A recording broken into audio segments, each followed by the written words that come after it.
Hello, fellow humans. If you wonder what I'm doing on a early April morning, we are installing bee packages. As you can see, me and Darren are out on a very windy day, which is why I'm doing the voiceover. Um, Darren's currently taking the cover off a 3-pound bee package. These are Saskatchewan bees from down in Illinois. And you can see the package comes in a wooden box with a mesh fencing on two sides. As he opens up the cover, you'll notice that there is silver on the top.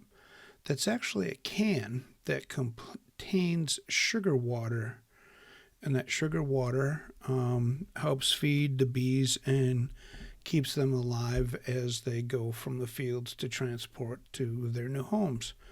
Now there's a couple of holes in the bottom of the can that allows the sugar water to slowly drip out and continue to feed the bees. Now I don't know if you can see it, but there's a little tab on the edge of the can that is a silver kind of like foil tab, and that is what is actually holding the queen cage. So you want to make sure that that's actually still attached when you're about to pull the can out, because otherwise sometimes the queen cage can fall to the bottom of the box, and then you got to go fishing in with 10,000 bees. So Darren's currently pulling the tab off. You can see we're trying to get under it for the staple. Now you might ask yourself, what was the spray bottle for? Well, there's a sugar water in the spray bottle, and if you lightly dust the bees, it coats them with sugar water that they'll clean each other off of, but it also helps to prevent them from flying around when you want them to go down into the new box that you're trying to install them into. Now, as you can see, Darren has the queen box in his hand, and I am getting out a utility knife.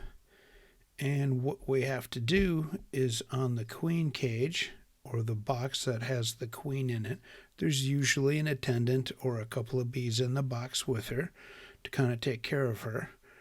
And then on the end, there is a round cylinder path that has a cork in it, and deeper into the cork is a piece of hard candy.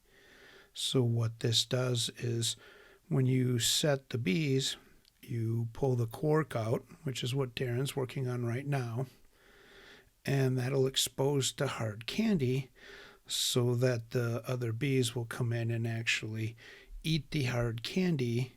That will then release the queen so that the queen can go down and start laying into the hive that we're going to put them into.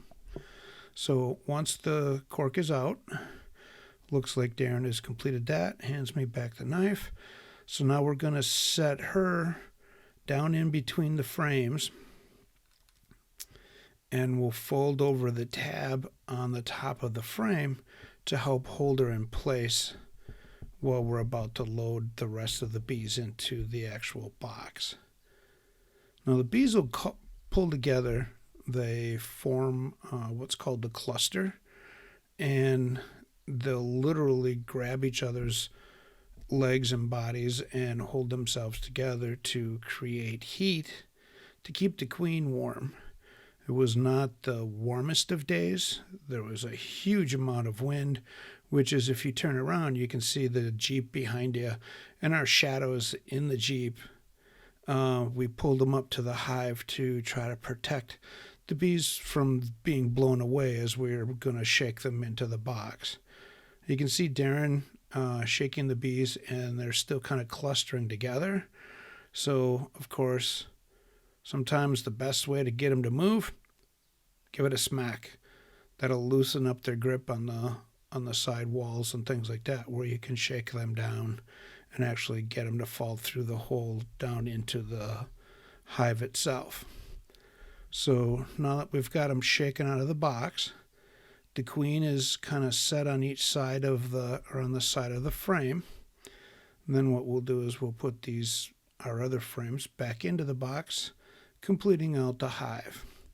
Now this is a deep box, which is about 10 inches deep. It's also called a brood chamber. So she'll lay eggs on all of those frames down in that lower box. So as we put it back, you can notice there's already comb on these boxes.